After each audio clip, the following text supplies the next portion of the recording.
Don't worry چلیں ٹھیک ہے رہنے دو ہم لوگ سب کو ڈسٹریبیوٹ کر دیں گے. چلیں جی. خان صاحب آپ کو لگتا ہے کہ جو 2017 میں ہو رہا تھا خان صاحب آپ کو لگتا ہے کہ 2017 میں ہو رہا تھا 2023 میں بھی وہی ہو رہا ہے وہی لوگ وہی ادارے ہیں. یہ عمران خان صاحب جو ہیں سپریم کورٹ آمد پر میڈیا سے گفتگو کر رہے ہیں اور یہ ہم سارے اچھا جی. اب میں سب سے پہلے تو جو بریکنگ نیوز میں نے کل رات دیکھی نیب چیئرمین نے جو مجھے وہاں سے وارنٹ پر نکالے تھے ہائی کورٹ کے اندر اسلام آباد ہائی کورٹ میں اور جس طرح انہوں نے مجھے میری توہین کی تھی ساری دنیا کے سامنے ایک مجرم کی طرح مجھے وہاں سے اغوا کیا تھا. اب یہ پتہ چلا ہے کہ 2020 اپریل کے اندر مجھے کل منٹس میرے نیب کی جو ان کی ایپیکس کمیٹی کی میٹنگ تھی اس کے منٹس تھے جس کے اندر نیب کے جو آپریشنز کے ڈی جی آپریشنز تھے ظاہر شاہ جو اب وائس چیئرمین ہے نیب کے پروسیکیوٹر جنرل وہاں بیٹھے ہوئے تھے تو انہوں نے تب نیب کی جو پروسیڈنگ تھی اور تب نیب چیئرمین کے انہوں نے یہی جو کیس ہے القادر کا اس وقت کیس تھا وہ جو ملک ریاض کی اگریمنٹ تھی این سی اے سے نیشنل کرائم ایجنسی انگلینڈ کی ہے اس میں یہ کیس بند کر دیا تھا کہ یہ انکوائری بند کر دی تھی اور وہ ان ٹچ تھے این سی اے سے نیب تک اور نیب سے اگریمنٹ یہ ہوئی تھی کہ اگر وہ جو حسن شریف نے جو 50 ملین پاؤنڈ کا گھر بیچا تھا علی ریاض کو اگر اس کا پیسہ وہ بیچ کے آ جاتا ہے تو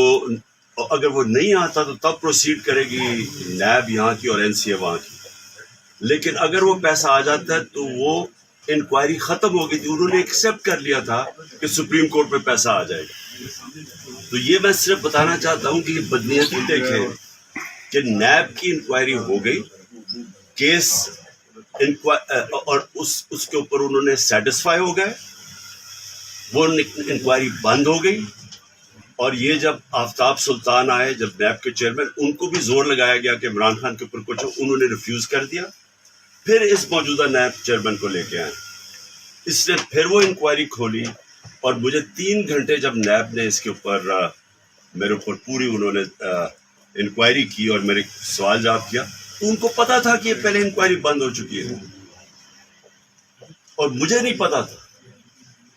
اب یہ سوچے کہ میں پرائم منسٹر تھا مجھے یہ پتا ہی نہیں تھا کیونکہ ہمارا نیب آزاد تھی ہم نیب میں تو کوئی انٹرفیئر نہیں کرتے تھے اگر مجھے وہ پتا ہوتا تو میں وہاں تبھی ان کی انکوائری ختم کر دیتا. یہ ہو ہی نہیں سکتا آپ انکوائری آپ کی ختم ہو جائے اور پھر سے آپ اس انکوائری کو چلوا دیں جب تک کہ کوئی نئی ایویڈنس نہ آئے. اس لیے میں نے پہلے ہرجانہ کیا ہوا ہے چیئرمین نیب کے اوپر. اب یہ میرا کیس فل پروف ہو گیا کہ اس نے بدنیتی کے اوپر سارا کیا تھا اور یہ جو سارا القادر کا اور یہ بھی میں بتا دوں کہ اب تک 3.5 سال میں 2 انہوں نے میرے پہ کرپشن کے کیس کے ایک ہے توشہ خانہ وہ میں ثابت کروں گا انشاءاللہ جب وقت یہ جب ہیئرنگ پوری ہوگی کہ میرا ایک چیز میں نے اس قانون کے دائرے میں لے کے کی اور میں یہ بھی اب کہوں گا کہ کھولیں پہلے پیچھے جو چوریاں لوٹ مار ہوئی ہے 4-5 گاڑیاں نکالی گئی ہیں توشہ خانہ سے 3 BMWs 1 مرسیڈیز اور 1 لیکسس سب سے مہنگی گاڑیاں 6.5 لاکھ کی نواز شریف نے مرسیڈیز لیے ہیں وہاں سے. یہاں پر تو عدالت میں ثابت کر دیں وہاں پہ پریس روم میں سارے اور بیٹھے ہوئے ہیں اور وہی جگہ ہے وہاں پہ آپ کے یہاں سے نکلنے میں ایسوسیشن کے صاحب یہاں سے نکل کے جانے میں 20 منٹ لگ جائیں گے یہاں سے نکل کے آنے جانے میں 20 منٹ لگ جائیں گے آپ کو. رش بہت ہے خان صاحب رش بہت ہے ادھر ہی ٹھیک ہے یار بس ادھر ہی ٹھیک ہے کر رہے تھے سر ہم کسی بھی کر دیں گے.